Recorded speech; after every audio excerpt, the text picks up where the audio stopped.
Bonjour les amis, j'espère que vous allez bien. Je suis Pascal Trefingui, alias Lama Kunzang. J'espère que vous allez bien. Bienvenue à Bahia, au Brésil. Ici, on est dans la réserve indigène d'Agua Vermelha. Et aujourd'hui, nous allons conclure notre trilogie sur la théorie de la conspiration. Dans une première partie, eh bien, je vous ai parlé des 5 éléments de la théorie de la conspiration. Vous avez vu que c'était de la patascience, que c'était de la paranoïa, que c'était du soupçon systématique.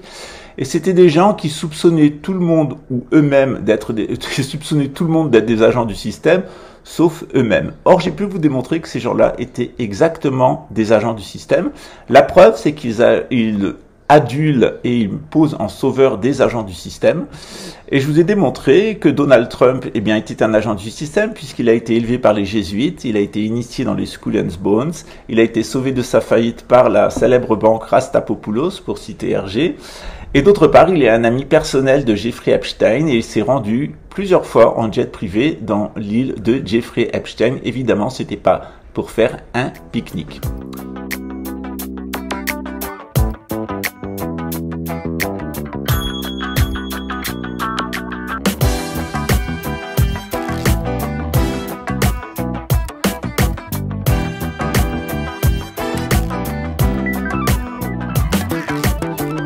Deuxième personnage, c'est Jair Bolsonaro, que j'ai déboulonné dès son show au Brésil, qui au final, dans la campagne électorale, a fini par tout avouer, parce qu'il était intarissable sur les réseaux sociaux.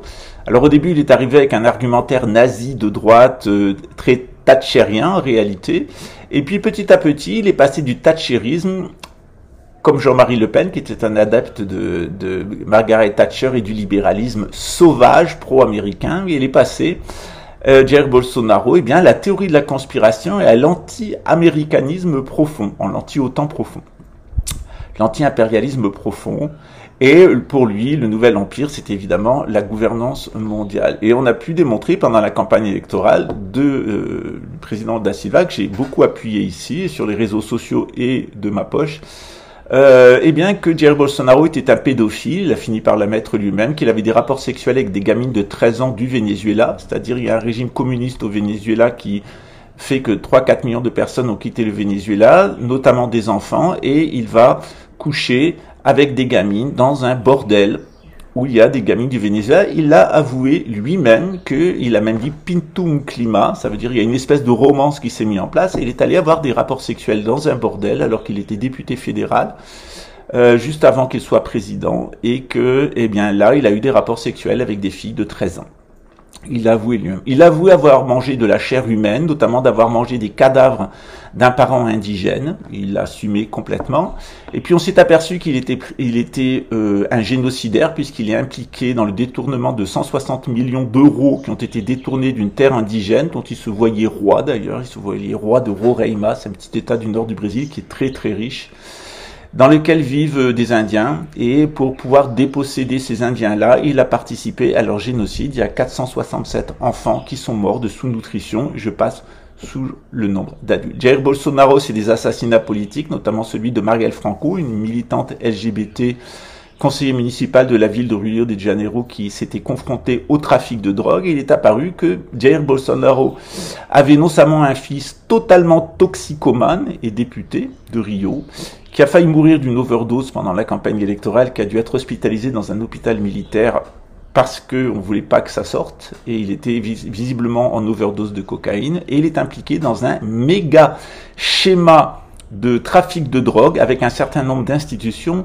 dont une institution dont je ne dirai pas le nom ici, mais qu'on vient de faire tomber dans le cadre de l'Aldea, de façon très simple, puisqu'on s'est aperçu qu'elle achetait des terres à l'intérieur des réserves indigènes, elle les faisait passer en terres d'agrotourisme, rentrer l'industrie chimique, et là était produit de la drogue et coupé de la drogue, et dans un vaste réseau de trafic de drogue. Voilà, donc on a pu les démasquer, bravo, et notamment parce que quand on les a pris la main dans le sac, ils ont payé l'avocat des 6 indigènes qui étaient impliqués dans un vaste trafic de cocaïne qui implique tous les réseaux bolsonaristes de la région, des policiers militaires et des gens des polices municipales pro-Bolsonaro. Donc Bolsonaro, c'est un trafiquant de drogue, c'est un pédophile, c'est un cannibale, c'est un assassin et c'est un incestueux. la nouvelle est connue maintenant de tout le monde au Brésil. Tout ça a été publié, il suffit de suivre les médias brésiliens. On s'occupe maintenant de Vladimir Poutine, qui est exactement dans le même schéma, puisqu'il est au cœur d'un vaste trafic de drogue et de corruption au sein de l'armée russe. Vladimir Poutine n'est pas russe, il est soviétique, il est né en Géorgie.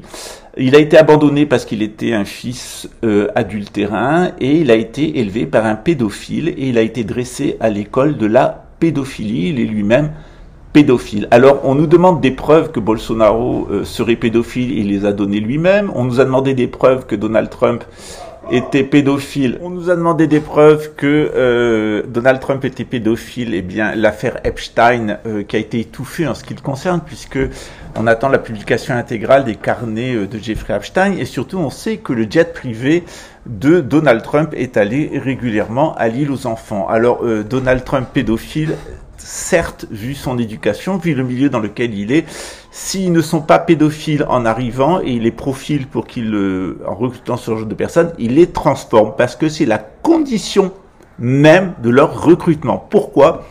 Parce que les gens qui sont au pouvoir, c'est la contre-élite, ou plutôt la pseudo-élite, mais surtout la tête des Édomites. Et si vous vous souvenez de ce que je vous ai dit sur les gènes Édomites, les Édomites sont des Néandertaliens. Selon la Bible, ils sont même les descendants des anges déchus venus du ciel, de Mars, les descendants de Samaël, le génie de Mars, dont Jésus dit lui-même qu'il est Satan, qui ne s'est pas tenu dans la vérité, et que ses fils sont des fils de Bélial, ou les fils du serpent, les fils du mal.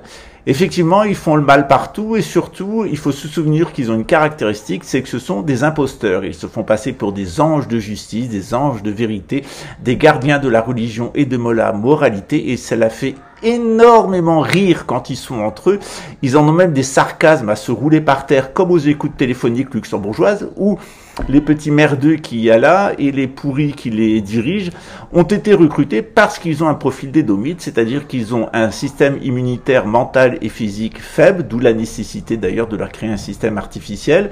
Ce sont des gens qui sont de véritables pervers narcissiques, des portails organiques d'un point de vue psychologique, parce qu'ils viennent de familles d'incestueux et de pédophiles. Ce sont aussi des gens qui sont dans la confusion mentale complète et qui prennent constamment des drogues, des médicaments, des anabolisants, etc. Ce sont des personnes qui avant tout ont des pulsions criminelles, et cette pulsion criminelle, elle est dirigée contre tout le monde et en particulier contre les enfants. Et puisqu'on est à la question, eh bien, des enfants, eh bien, on va voir quel est le sort qui est réservé aux enfants en Russie.